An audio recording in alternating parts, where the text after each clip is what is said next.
कि जब कोई भी फ़ीमेल प्रेग्नेंट हो जाती है तो उसने इसमें डाइट में क्या मॉडिफ़िकेशन करनी चाहिए ताकि माँ और बच्चा दोनों की सेहत ठीक रहे और कोई प्रॉब्लम ना हो।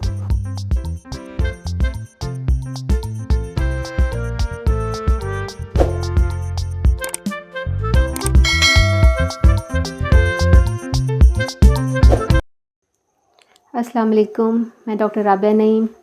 आज हम जिस टॉपिक को लेके हैं वो बहुत ही इम्पॉर्टेंट है और अपने पेशेंट की स्ट्रॉन्ग रिक्वेस्ट पे आज हम इसको डिस्कस कर रहे हैं। वो है डाइट प्लान ड्यूरिंग प्रेगनेंसी। कि जब कोई भी फ़ीमेल प्रेग्नेंट हो जाती है तो उसने इसमें डाइट में क्या मॉडिफ़िकेशन करनी चाहिए ताकि माँ और बच्चा दोनों की सेहत ठीक रहे और कोई प्रॉब्लम ना हो। इन सब बातों में जो सबसे पहले बात आती है कि नॉर्मल वेट गेन प्रेगनेंसी के दौरान कितना होना चाहिए। एक नॉर्मल फ़ीमेल का नॉर्मल प्रेगनेंसी में तकरीबन 11 से 13 केजी तक वेट गेन होता है। और अब ये है कि प्रेगनेंसी के दौरान उसको कौन सी डाइट लेनी चाहिए और कौन सी डाइट नहीं लेनी चाहिए। अब हम बात करते हैं कि आपको प्रेगनेंसी के दौरान कौन सी डाइट लेनी है। हमारी डाइट में जो इम्पोर्टेंट ग़िज़ाई अज्जा होते हैं उसमें हमारे पास आ जाती हैं प्रोटीन्स, कार्बोहाइड्रेट्स और फ़ैट। प्रेगनेंसी के दौरान हमारी खुराक का बेसिक हिस्सा प्रोटीन्स पर मुनहसर होना चाहिए, उसके बाद कार्बोहाइड्रेट्स और उसके बाद फ़ैट होनी चाहिए। प्रोटीन्स में क्या क्या चीज़ें शामिल हो जाती हैं, उसमें गोश्त, अंडे को लेकर बहुत से लोगों का मिथ होता है कि लोग अंडा शुरू के 3 महीने में इस्तेमाल नहीं करता, ये गर्म होता है या कोई इस तरह की बातें होती हैं। लेकिन अंडा एक मुकम्मल ग़िज़ाई अज्जा है। ये ना सिर्फ माँ की ग़िज़ाई अज्जा को पूरी करते हैं बल्कि होने वाले बच्चे की भी ग़िज़ाई अज्जा को पूरा करके उसकी ग्रोथ में बहुत इंपॉर्टेंट रोल अदा करता है। इसलिए अंडे को डेली बेसिस पे ज़रूर लेना चाहिए। गोश्त, अंडा और अब हमारे पास आ जाती हैं दालें। और फिर बात करते हैं कार्बोहाइड्रेट्स की। कार्बोहाइड्रेट्स मैंने वो कार्बोहाइड्रेट्स लेनी होती है जिनका ग्लाइसेमिक इंडेक्स लो हो, मतलब कि जब हम इनको लें तो हमारा शुगर लेवल बहुत ज़्यादा तेज़ी से हाई नहीं होना चाहिए। इसमें हमने जो हम रिफ़ाइंड शुगर मतलब सफ़ेद चीनी का इस्तेमाल नहीं करना चाहिए। मैदा और मैदे से बनी हुई चीज़ों का इस्तेमाल नहीं करना चाहिए। जितनी भी डेयरी प्रोडक्ट्स होती हैं या कोला ड्रिंक्स होती हैं इनका इस्तेमाल नहीं करना चाहिए, क्योंकि ये जितनी चीज़ें होती हैं ये हमारा शुगर लेवल बहुत तेज़ी से हाई करती हैं, जिसकी वजह से जिसके रिस्पॉन्स में हमारी बॉडी में इंसुलिन का लेवल बहुत तेज़ी से ऊपर होता है और जो कि बच्चे की ग्रोथ के लिए अच्छा नहीं होता। और इसके अलावा हमें अपनी डाइट में फ़ाइबर डाइट इस्तेमाल करनी चाहिए। फ़ाइबर का मतलब है कि अपनी फ्रूट्स का इस्तेमाल करें जिसमें फ़ाइबर ज़्यादा हो। फुल फ्रूट इस्तेमाल करें बजाय कि उनके जूसेस के। और जो आटा है वो बग़ैर छाने इस्तेमाल करें। बाद में आ जाती है हमारे पास फ़ैट में हमने होती हैं गुड फ़ैट और बैड फ़ैट। हमने जितनी भी हमारी खाना कोशिश करें कि जैतून के ऑयल में, कोकोनट ऑयल में या देसी घी में बनाकर इस्तेमाल करना चाहिए। ये जो देसी बनास्पति घी होते हैं या डाल्डा ऑयल होते हैं इनका इस्तेमाल कम से कम करना चाहिए और तली हुई फ्राइड चीज़ों का इस्तेमाल भी कम करना चाहिए। अब वो कौन सी डाइट्स होती हैं जो कि हमें प्रेगनेंसी में बिल्कुल नहीं लेनी, या अगर लेनी भी है तो उनकी मिकदार बहुत कम रखनी होती है। इसमें सबसे पहले हमारे पास आ जाता है गोश्त में लिवर का जो मीट होता है जिसे हम कलेजी कहते हैं। कलेजी का गोश्त प्रेगनेंसी में नहीं इस्तेमाल करना चाहिए, क्योंकि कलेजी में विटामिन ए का लेवल बहुत हाई होता है। विटामिन ए अगर शुरू के 3 महीने में कोई भी प्रेग्नेंट फ़ीमेल इस्तेमाल करती है तो उसके बच्चे के अंदर बर्थ डिफेक्ट्स होने का चांस बढ़ जाता है। इसलिए एडवाइस किया जाता है कि कलेजी का गोश्त प्रेगनेंसी में इस्तेमाल नहीं करना। बहुत ज़्यादा चाय और बहुत ज़्यादा कॉफ़ी का इस्तेमाल भी नहीं करना। अगर ज़्यादा चाय या कॉफ़ी इस्तेमाल करनी भी है तो कोशिश की जाए कि टी का इस्तेमाल करें, क्योंकि टी में कॉफ़ी की बनिस्बत कैफ़ीन की मिकदार थोड़ा कम होती है और दिन में 1 या 2 कप कोई भी फ़ीमेल लेना चाहे तो ले सकती है। इससे ज़्यादा इस्तेमाल ना करें। और जितनी भी फ़ास्ट फूड्स होती हैं, कोला ड्रिंक्स होती हैं, इनका इस्तेमाल भी प्रेगनेंसी के दौरान नहीं करना। और इसके अलावा अल्कोहल और स्मोकिंग, इसे भी बिल्कुल अवॉइड करना है। अब हम बात करते हैं कि प्रेगनेंसी को हम मंथली कैसे लेकर चलें ताकि हर मंथ में उसकी डाइटरी रिक्वायरमेंट भी पूरी होती रहे और कोई प्रॉब्लम भी ना आए। इजी रहने के लिए या समझाने के लिए हम प्रेगनेंसी को ट्राइमेस्टर वाइज में डिवाइड करते हैं। First trimester, second trimester and third trimester. First trimester में हमारे पास आ जाते हैं पहला, दूसरा और तीसरा महीना, जो कि 13 वीक पर कंप्लीट हो जाता है। शुरू के 3 महीनों में अपनी डाइट को लेकर ज़्यादा कॉन्शियस होने की ज़रूरत नहीं होती, क्योंकि इसमें कोई एक्स्ट्रा कैलोरीज रिक्वायरमेंट नहीं होती।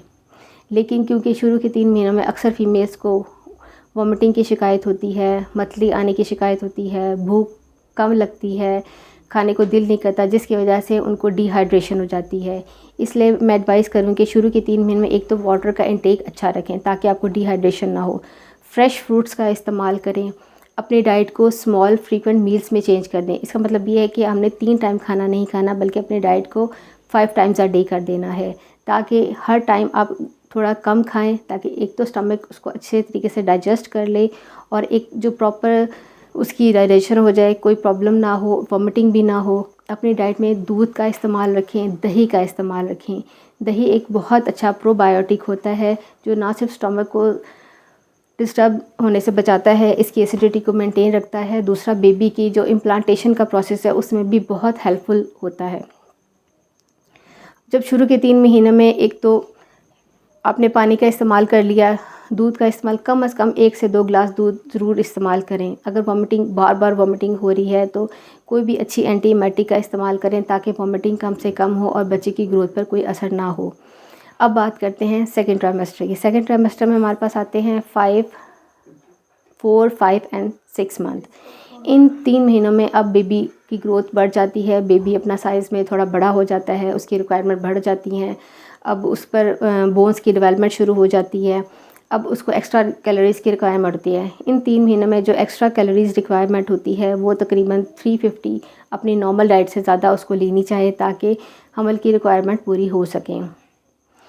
और तब तक ये 3 मंथ आते हैं, दरम्यान के 3 मंथ, इनके दरम्यान बहुत सी फीमेल्स की वॉमिटिंग सेटल हो चुकी है, मैदे की प्रॉब्लम भी ख़त्म हो जाती है। तो मैं इनको एडवाइस करूँगी कि इन 3 महीनों में अपनी डाइट का ख़ास तौर पे ख्याल रखें ताकि बच्चा अपनी नॉर्मल ग्रोथ को मेंटेन कर सके। वही कि आपको 5 मील्स पर डे लेने हैं। अपनी डाइट में गोश्त का इस्तेमाल रखना है और कार्बोहाइड्रेट्स का इस्तेमाल रखना है, फ़ैट्स का इस्तेमाल रखना है। वो कैसे करना है कि हफ्ते में कम से कम 3 दफ़ा गोश्त का इस्तेमाल रखें, 2 दफ़ा दालें इस्तेमाल करें और बाकी 2 दिन वेजिटेबल का इस्तेमाल रखें।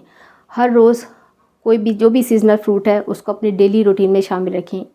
डेली आपने 1 से 2 ग्लास दूध लेना है। अगर तो गर्मियाँ हैं तो उनमें आप डेली 10 से 12 ग्लास पानी ज़रूर इस्तेमाल करें।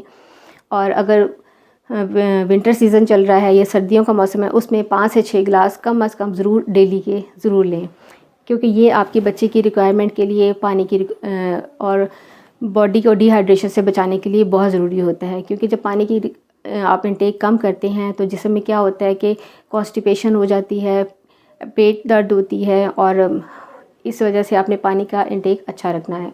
अब बात करते हैं सप्लीमेंट्स की। सप्लीमेंट्स में जो शुरू के 3 मंथ्स में जो इम्पॉर्टेंट सप्लीमेंट्स आपने लेने होते हैं वो है फॉलिक एसिड। फॉलिक एसिड बहुत ज़रूरी है क्योंकि फॉलिक एसिड बच्चे में न्यूरल ट्यूब डिफेक्ट को प्रिवेंट करता है। न्यूरल ट्यूब डिफेक्ट क्या होते हैं कि अक्सर आपने सुना होगा कि बच्चे के कमर में फोड़ा है, सर में फोड़ा है या सर में पानी पड़ जाता है। इस फॉलिक एसिड अगर आपकी बॉडी में एडिक्वेट अमाउंट में मौजूद होगा तो बच्चा इस बर्थ डिफेक्ट से बच जाता है। आइडली तो फीमेल्स को चाहिए जो प्रेगनेंसी प्लान कर रही को हमल होने से 3 मंथ पहले ही फॉलिक एसिड लेना शुरू कर दें।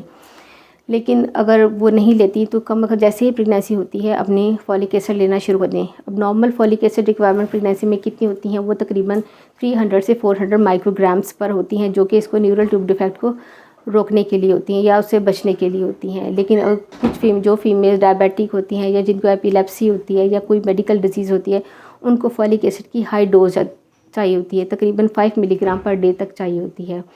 बहुत सी फूड्स भी, नेचुरल फूड भी हैं जिसके अंदर फॉलिक एसिड होती है, जिसके अंदर सबसे ज़्यादा पालक में फॉलिक एसिड मौजूद होती है, अंडे में फॉलिक एसिड मौजूद होता है जो कि हमारी बॉडी रिक्वायरमेंट को पूरा करता है।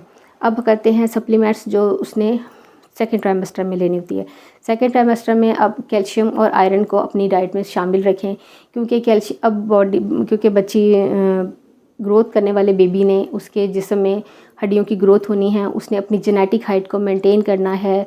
वो इसलिए कैल्शियम की रिक्वायरमेंट बच्चा तो माँ से अपनी कैल्शियम रिक्वायरमेंट पूरी कर ही लेता है, लेकिन इसके नतीजे में क्या होता है कि माँ को खुद हड्डियों में कैल्शियम कम हो जाती है और माँ को वही कमर दर्द शुरू हो जाती है, जिसम में दर्द शुरू होती है, बोन पेन स्टार्ट हो जाती हैं, इजी फटीगेबिलिटी की कंप्लेन आना शुरू हो जाती हैं।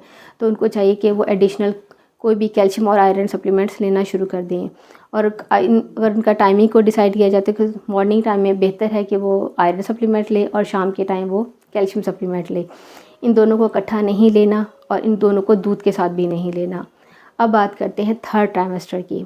थर्ड ट्राइमेस्टर ये वो टाइम होता है जो है 7, 8 और 9 मंथ होता है। इस 3 मंथ में बेबी अपना नॉर्मल जो वेट गेन होता है, जो उसका जेनेटिक वेट गेन होता है, उसको उसने अटेन करना होता है। अब उसकी जो इन 3 महीनों में उसकी एक्स्ट्रा कैलोरीज़ रिक्वायरमेंट होती हैं। एक्स्ट्रा तकरीबन 450 कैलोरीज़ अपनी डाइट में शामिल करना होती है ताकि हमल की रिक्वायरमेंट पूरी हो सकें। अपनी डाइट को वैसे ही रखें कि आपने 5 फ्रीक्वेंट मील्स लेने होते हैं। अपनी डाइट में वही जूसेस का इस्तेमाल रखें, फ्रूट्स का इस्तेमाल रखें, दूध का इस्तेमाल रखें, गोश्त का, सब्ज़ी का, हर चीज़ खाएं जब तक कि कोई ख़ास मेडिकल डिसऑर्डर नहीं है जिस वजह से आपकी डॉक्टर या आपको एडवाइस करती है कि आपने वो चीज़ नहीं लें, वरना आपने जो भी चीज़ होती है हर चीज़ को लें।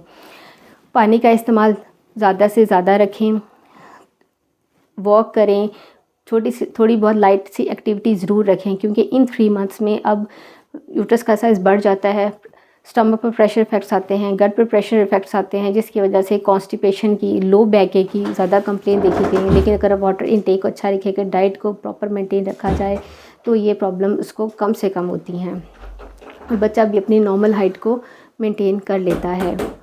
लास्ट ऑफ ऑल मैं आपसे कहूँगी कि अपनी डाइटरी रूटीन बैलेंस रखें, वाटर के इस्तेमाल को अच्छा रखें, अपने डाइट में दूध को ज़रूर इस्तेमाल करें, फ्रूट्स का इस्तेमाल करें, डेली कोई ना कोई जो भी सीजनल फ्रूट होता है उसको अपनी डाइट में शामिल करें।